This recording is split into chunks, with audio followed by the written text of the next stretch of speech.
ठाकरेंच्या नेत्यानं खदखद व्यक्त केली आहे। 2019च्या मंत्रिमंडळात मला घ्यायला हवं होतं अशी खदखद आमदार भास्कर जाधवांनी व्यक्त केली। सर्वाधिक निवडून येणारा मीच होतो आणि तो माझा अधिकार होता असंही जाधव यांनी म्हटलंय।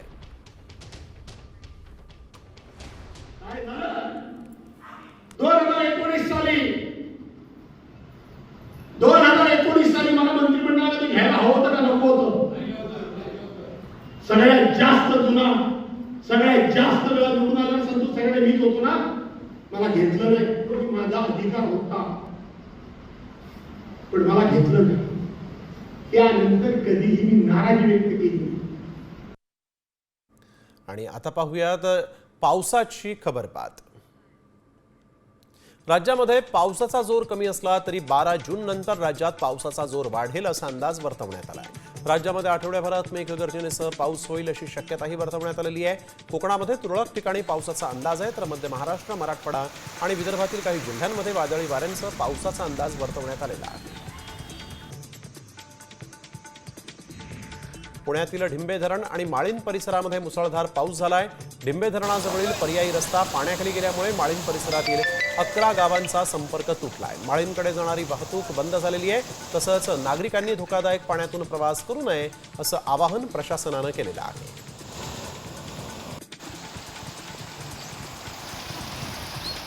पुण्यात वादळी वाऱ्यासह पावसाला सुरुवात झालेली आहे। शहरातील अनेक भागात पाऊस पडत आहे।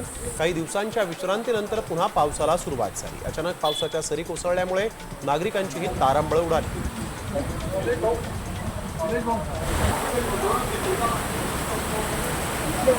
नंदुरबारच्या सातपुडा पर्वतरांगेमध्ये मुसळधार पावसाला सुरुवात झाली आहे। जून महिन्याच्या पहिल्याच आठवड्यात सातपुड्याच्या नद्यांना पूर आलेला आहे। तसंच धडगावच्या चांदसैली घाट परिसरामध्ये पावसाची बॅटिंग सुरू आहे।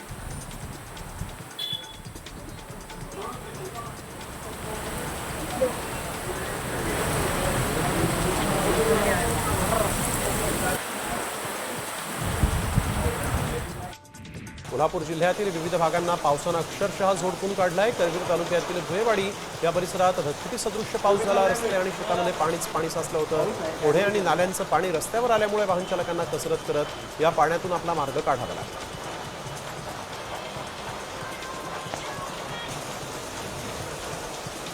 तर एक महत्त्वाची बातमी, नांदेड जिल्ह्यामध्ये वादळी वाऱ्यासह जोरदार पाऊस झालेला आहे आणि यामुळे नांदेड ते बिलोली राज्य महामार्गावर रस्त्याच्या दुतर्फा ठिकठिकाणी झाडं कोसळल्याचं पाहायला मिळालं आणि यामुळे महामार्गावरील वाहतुकीलाही अडथळा निर्माण झाला। मुसळधार पावसामुळे शेतातही पाणी साचलं होतं आणि शेतीला तळ्याचं स्वरूप आल्याचं पाहायला मिळालं।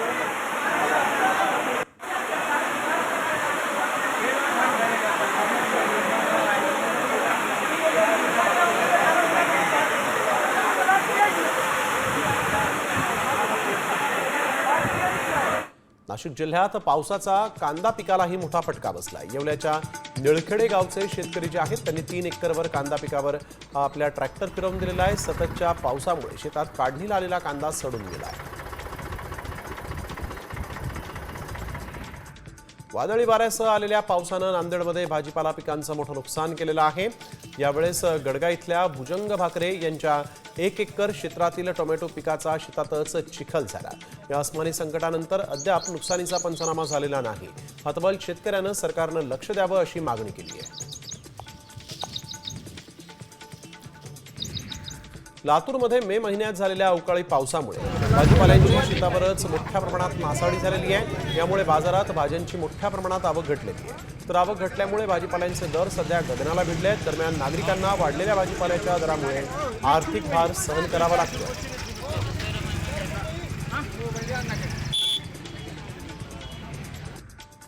जालन्याच्या घनसावंगीत शेतकरी खरीप पेरणीच्या तयारीत आहे आणि या आठवड्यामध्ये पावसानं उघडीप दिल्यानंतर शेतकऱ्यांनी मशागतीच्या कामांची तयारी सुरू केली आहे। कमी वेळ पाहता यावेळेस शेतकऱ्यांनी शेती मशागतीसाठी ट्रॅक्टरचाच वापर केलेला आहे। त्यासाठी ट्रॅक्टरनं नांगरट तसंच रोटा मारणं आणि सरी पाडणं आदी कामं करताना आता शेतकरी दिसत आहेत।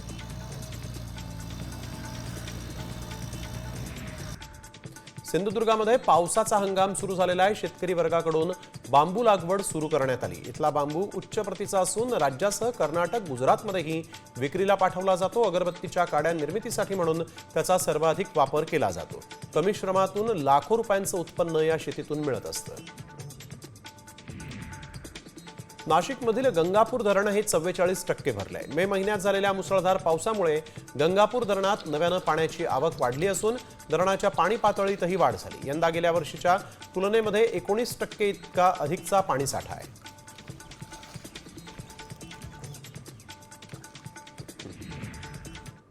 तर एक महत्त्वाची बातमी, भारतीय सैन्याच्या हेलिकॉप्टरचं इमर्जन्सी लँडिंग करण्यात आलेलं आहे। उत्तर प्रदेशच्या सहारनपूरच्या यमुना नदीकाठी हे इमर्जन्सी लँडिंग करण्यात आलेलं आहे। तांत्रिक बिघाड झाल्यामुळे वायुसेनेचं हे हेलिकॉप्टर उतरवण्यात आलेलं आहे। हेलिकॉप्टरमधील दोन्ही पायलट हे सुरक्षित आहेत। यावेळी एक महत्त्वाची बातमी आपण बघतोय, भारतीय सैन्याच्या हेलिकॉप्टरचं इमर्जन्सी लँडिंग करण्यात आलेलं आहे। 2 पायलट या विमानामधून प्रवास करत होते, त्यांना ते देखील सुरक्षित असल्याची माहिती समोर आलेली आहे।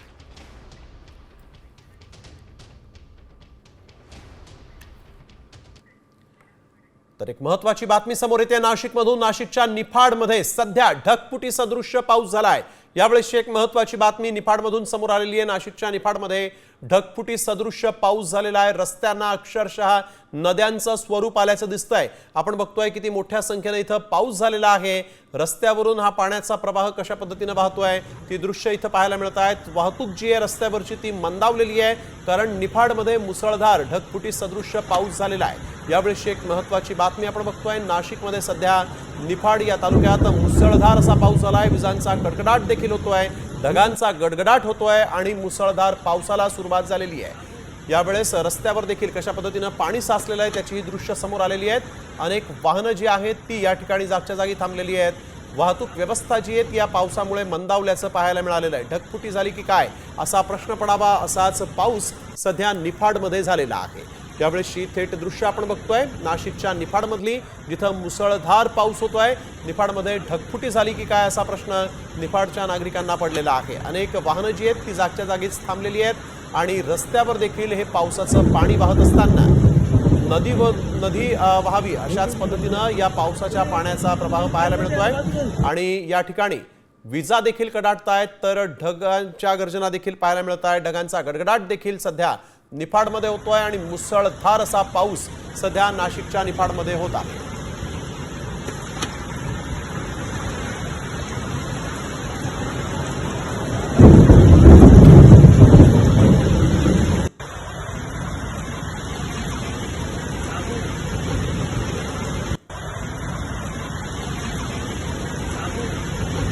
अजय सोनावणे आमचे प्रतिनिधी आपल्यासोबत यावेळेस फोन लाईनवरून जोडले गेलेले आहेत। अजय, काय अधिकची माहिती? ढगफुटी सदृश्य पाऊस होतोय असं कळत आहे? नक्कीच नाशिक जिल्ह्यामध्ये ठराविक भागामध्ये पाऊस होतोय, परंतु आज निफाड तालुक्यातील कसबे सुकाणे असेल किंवा लासलगाव असेल या ठिकाणी पाऊस झालेला आहे।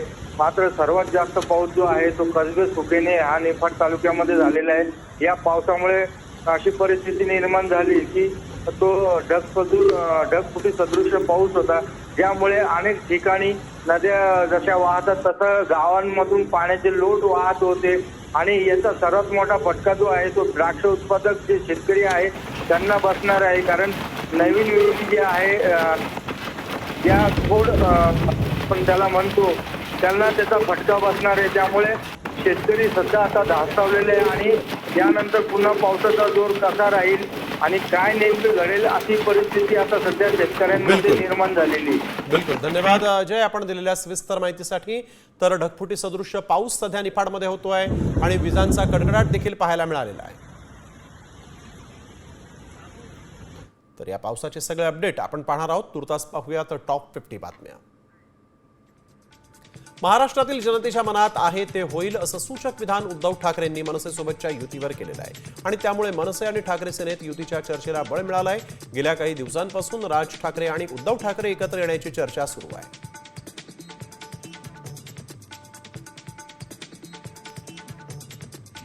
उद्धव ठाकरेंच्या सकारात्मक विधानावर मनसेनं प्रतिक्रिया दिलेली आहे। जनतेच्या मनात काय आहे ते आम्हाला माहिती आहे, मात्र उद्धव ठाकरेंच्या मनात काय आहे ते जास्त महत्त्वाचं आहे असं संदीप देशपांडेंनी म्हटलं आहे।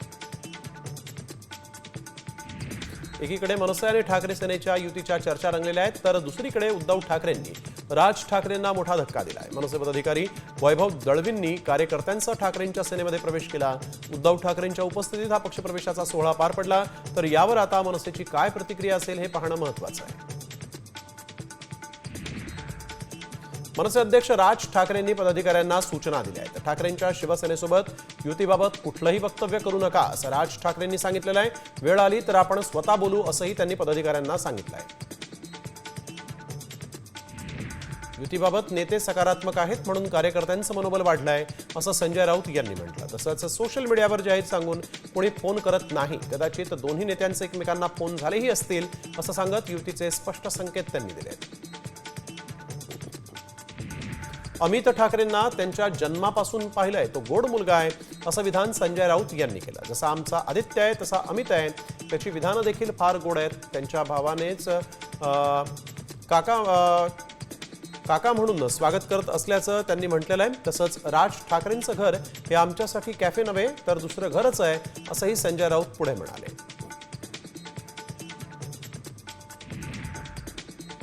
खासदार संजय राऊत यांचा मनसेसाठी सूर बदलला आहे. याआधी नेते मंडळी राज ठाकरे यांची भेट घ्यायचे, त्यावेळेस राज ठाकरेंनी शिवाजी पार्कमध्ये कॅफे खोललाय असं वक्तव्य राऊत यांनी केलं होतं. मात्र आता राज ठाकरेंचं हे घर आमच्यासाठी दुसरं घर असल्याचं राऊत यांनी म्हटलं आहे. राज ठाकरेंचं घर हे आमच्यासाठी दुसरं घर असल्याचं राऊत म्हणाले.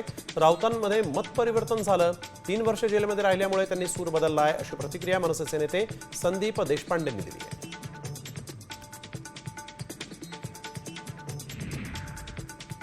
ठाकरेंच्या शिवसेनेकडून अद्याप कोणताही प्रस्ताव आलेला नाही असं संदीप देशपांडेंनी म्हटलंय. कॅमेऱ्यासमोर बोलून युती होत नाही. उद्धव ठाकरेंनी राज ठाकरेंना फोन करावा. तुम्ही 1 पाऊल पुढे या, राज ठाकरे 100 पावलं पुढे येतील असा सल्ला अविनाश जाधव यांनी दिला आहे.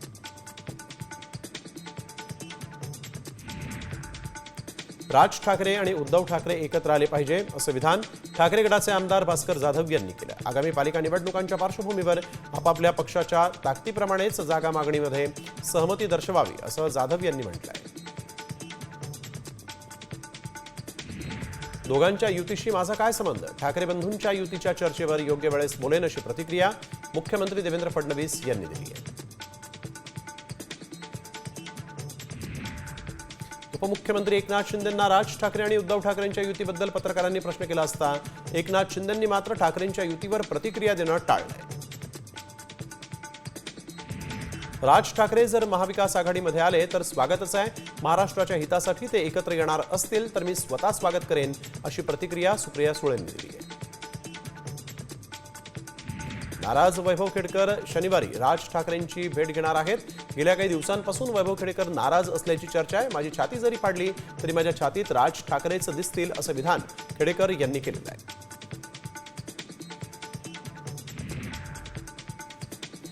आगवणे जेसीबी फसवणूक प्रकरणी शशांकचा मित्र प्रणय साठेला आता अटक करण्यात आली. प्रणय साठे या रिकव्हरी एजंटनं मध्यस्थी केली असल्याचं निष्पन्न झालं. मांडवलीसाठी शशांकनं त्याचा चालक देवानंद कोळीच्या माध्यमातून गुगल पेद्वारे 30,000 रुपये प्रणय साठेला दिले होते. ती रक्कम प्रणयनं आरोपी गणेश पोतले याला ट्रान्सफर केल्याचं देखील उघड झालंय. निलेश चव्हाणला कोणताही धोका नाही आणि त्याच्यावर गुन्हे दाखल आहेत, त्यामुळे त्याला शस्त्र परवाना देऊ नये असा वरिष्ठ पोलीस निरीक्षकांनी अहवाल देऊनही मंत्रालयातून शस्त्र परवाना कसा काय मिळाला असा प्रश्न आता उपस्थित होतोय. निलेश चव्हाणवर गुन्हा दाखल असल्याची माहिती लपवली गेली का, ती बदलली गेली, हा प्रश्न आता उपस्थित झालेला आहे. बीडच्या अंबाजोगाईमध्ये शुभांगी शिंदेंनी सासरच्या छळाला कंटाळून आत्महत्या केली होती आणि या प्रकरणातील आरोपी पतीसह सासरा, सासू आणि नणंद यांना अटक करण्यात आली. मात्र 5वा आरोपी संदीप काचगुंडे हा फरार आहे. त्याच्या शोधासाठी पोलिसांची पथकं रवाना करण्यात आलेली आहेत.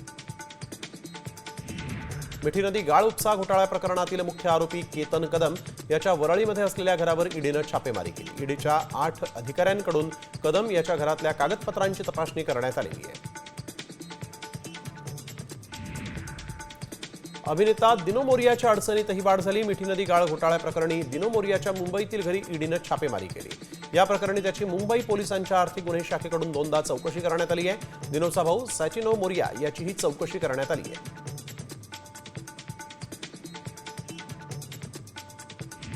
बकरी ईद निमित्त कुर्बानी देण्यावरून मीरा रोडमध्ये तणाव निर्माण झालेला आहे. इथल्या नॉर्थ गार्डन सिटी संकुलामध्ये वाहनांची तपासणी केली जाते. कुणी चोरून बकरा नेऊन त्याची कुर्बानी देऊ नये यासाठी इमारतीमध्ये येणाऱ्या वाहनांची तपासणी केली जाते. मुस्लिम धर्मियांचे सण आल्यावरच हे लोक वाहनांची तपासणी करतात असा आरोप मुस्लिम बांधवांनी केला आहे. बकरी ईदच्या निमित्तानं मुस्लिम धर्मगुरूंनी मुस्लिम बांधवांना महत्त्वाचा संदेश दिला। कुर्बानी देताना शेजारच्या भावनांचा आदर करा।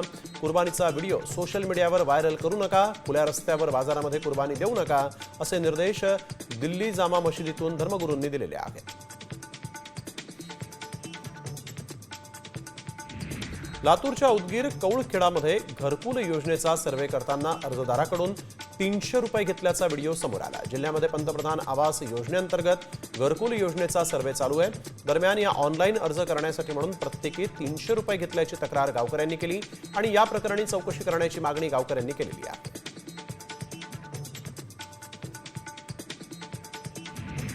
सुधाकर बडगुजर आणि सीमा हिरे यांच्यातील वाद उफाळला। या प्रकरणी नाशिकच्या अंबड पोलीस ठाण्यामध्ये गुन्हा दाखल करण्यात आला।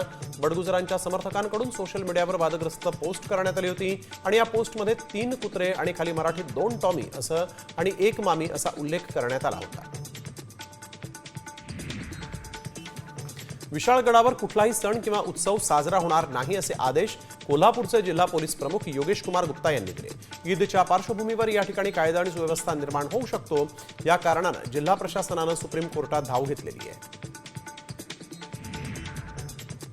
बीडच्या आष्टी तालुक्यामध्ये वाहन अडवून तिघांना बेदम मारहाण करण्यात आली। ढोबळे कुटुंब जमिनीच्या वादातून आष्टी पोलीस स्टेशनमध्ये गुन्हा दाखल करण्यासाठी गेलं होतं। तिथून परतत असताना आरोपींनी सिनेस्टाईल पाठलाग करत आधी त्यांचं वाहन अडवलं, त्यानंतर वाहनाची तोडफोड केली आणि लाठाकाठ्या घेऊन आलेल्या 15 जणांनी तिघांना बेदम मारहाण केली आहे।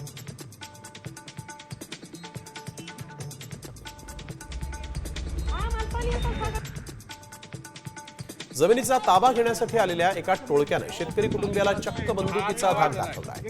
ही घटना इंजवडी पोलीस स्टेशनच्या हद्दीतल्या कासारसाई भागामध्ये घडली। या प्रकाराचा व्हिडिओ देखील समोर आलेला असून या प्रकारामुळे परिसरातील शेतकरी दहशतीखाली आहे।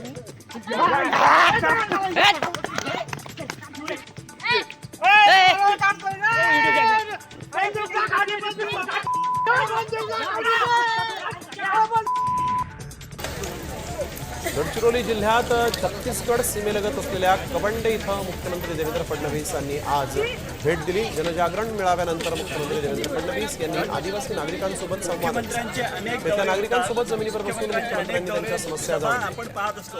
मात्र गडचिरोलीत आज वेगळं चित्र आहे। मुख्यमंत्री देवेंद्र फडणवीस गडचिरोलीचे पालकमंत्री असताना भारतानं ऑपरेशन सिंदूर राबवत पाकिस्तानला जोरदार प्रत्युत्तर दिलं। आपण जिंकायला लागलो होतो असं प्रकाश आंबेडकर यांनी म्हटलेलं आहे। भारताला गेले 20 ते 25 वर्षांपासून दहशतवाद्यांचा त्रास होत होता, ती घालवण्याची संधी भारतानं का बरं गमावली असा सवाल प्रकाश आंबेडकर यांनी विचारला आहे।